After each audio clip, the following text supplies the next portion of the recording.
எங்ககிட்ட அனுமதி வாங்கிட்டு நீங்க விஜயகாந்த் படத்தை வைக்கணுமா வேண்டாமாங்கிறத நாங்க சொன்ன பிற்பாடு நீங்க வைங்க அப்படின்னு பிரேமலதா அன்னியார் அவர்கள் ஒரு தெள்ள தெளிவா உறுதிப்பட ஒரு அறிக்கையை வெளியிட்டு இருந்தாங்க.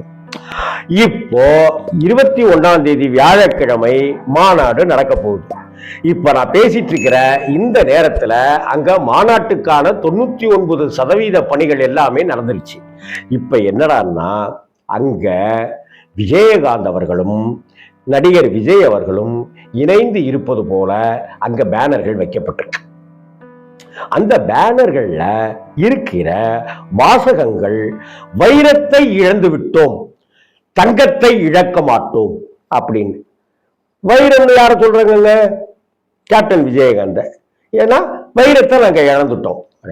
அதனால வைரம் போல இருந்த விஜயகாந்த்